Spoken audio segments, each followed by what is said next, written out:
ಕಳೆದ supreme court ಆದೇಶ ಒಂದು ನಿಖಂಡಿ ರಾಮಲಕ್ಷ್ಮಿ ಹೊಸ ಸ್ಟೇಟ್ ಆಫ್ ಕರ್ನಾಟಕ ಈ ಒಂದು ಜಡ್ಜ್ಮೆಂಟ್ ಇಂದ ಈ ದಲಿತರ ಲಕ್ಷಾಂತರ ಕುಟುಂಬ ಭೂಮಿಗಳು ಬೀದಿ ಪಾಲಾಗಿದ್ದು ಈ ವಿಚಾರವಾಗಿ ನಾವು ಸುಮಾರು 5 ವರ್ಷದಿಂದ ಮತ್ತೆ ಕಳೆದ 2023 ಫ್ರೀಡಂ ಪಾರ್ಕ್ ಅಲ್ಲಿ 7 ತಿಂಗಳು ಹೋರಾಟ ಮಾಡಿದ್ವು.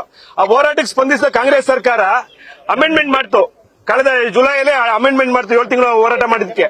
ಬಟ್ ಅಮೆಂಡ್ಮೆಂಟ್ ಆಗಿದ್ರು ಕೂಡ ಕೋರ್ಟ್ಗಳಲ್ಲಿ ಏನು ಎಸಿಡಿಸಿ ನ್ಯಾಯಾಲಯಗಳಿದೆ ಮತ್ತೆ ಕೆಲವು ಕೋರ್ಟ್ಗಳಿದೆ ಅಮೆಂಡ್ಮೆಂಟ್ ವಿರುದ್ಧವಾಗಿ ಆದೇಶ ಮಾಡ್ತಿದ್ದಾರೆ. ಇವರೇನು ಸಂವಿಧಾನ ವಿರುದ್ಧವಾಗಿ ಆದೇಶಗಳಾಗ್ತಾರೆ. ಇವರು ಸಂವಿಧಾನಕ್ಕಿಂತ ಹೆಚ್ಚು ಅವ್ರ ಕೋರ್ಟ್ಗಳು ಎಸಿಡಿಸಿಗಳು ದಲ್ಲಾಳಿಗಳಾಗಿದ್ದಾರೆ. ಯಾರು ಹಣ ಕೊಡ್ತಾರೆ ಅವ್ರ ಪರವಾಗಿ ಕೆಲಸ ಮಾಡ್ತಾರೆ. ದಾಖಲೆಗಳು ನೋಡಲ್ಲ, ಏನು ಮಾಡಲ್ಲ. ಇವರು ಏನು ನಮ್ಮ ಪರವಾಗಿ ಏನು ಆದೇಶ ಮಾಡಬೇಡ, ಸಂವಿಧಾನಬದ್ಧವಾಗಿ ಏನು ಪಿಟಿಷನ್ ಕಾಯ್ದೆ ಇದೆ ಆ ಕಾಯ್ದೆ ಪ್ರಕಾರ ಮಾಡ್ಲಿ. ಕಾಯ್ದೆ ಉಲ್ಲಂಘನೆ ಮಾಡಿ ಯಾರು ಜಮೀನು ತಗೊಂಡಿದ್ದಾರೆ ಅದು ನಮ್ಗೆ ವಾಪಸ್ ಕೇಳ್ತಾ ಇರೋದು. ಬೇರೆ ನೀವು ಅಪ್ಪನ ಸ್ವಂತ ಜಮೀನು ನಾವೇನು ಕೇಳ್ತಾ ಇಲ್ಲ. ನೋಡಿ, ಲಕ್ಷಾಂತರ ಕುಟುಂಬ ಬೀದಿ ಪಾಲಾಗಿದೆ ಈ ಜಮೀನು ಕಳ್ಕೊಂಡು. ನಾವು ಆದ್ರೂ ಕೂಡ ಸಂಬಂಧಪಟ್ಟ ಸರ್ಕಾರ ಕೂಡ 1 ವರ್ಷದಿಂದ ನೆಗ್ಲೆಕ್ಟ್ ಮಾಡ್ತಾರೆ. ಸಂಬಂಧಪಟ್ಟ ಮಂತ್ರಿ ಕೂಡ ಇದಕ್ಕೇನು ಜವಾಬ್ದಾರಿ ತಗೊಂಡಿಲ್ಲ. ಬರೇ ಮಾತಲ್ಲಿ ಹೊಟ್ಟೆ ತುಂಬಿಸಿ ನಮ್ಮ ದಲಿತನ ಜೀವನ ಹಾಳು ಮಾಡ್ತಾ ಇದಾರೆ. ಒಂದೇ ಒಂದು ಆದೇಶ ಮಾಡಿಕೊಂಡು ಇವರು ಸುಪ್ರೀಂ ಕೋರ್ಟ್ ಆದೇಶನ ಎಲ್ಲಾ ಆದೇಶ ವಜಾ ಮಾಡ್ತಾರೆ.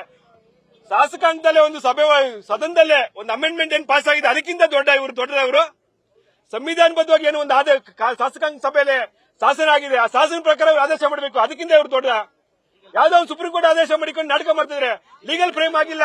ಬದಲೇ ಎಲ್ಲಾ ಎಸಿಡಿಸಿಗಳು ಮತ್ತೆ ಕಂದಾಯ ಇಲಾಖೆ ಅಧಿಕಾರಿಗಳು ಇವರು ದೊಡ್ಡ ಭ್ರಷ್ಟರಾಗಿದ್ದಾರೆ.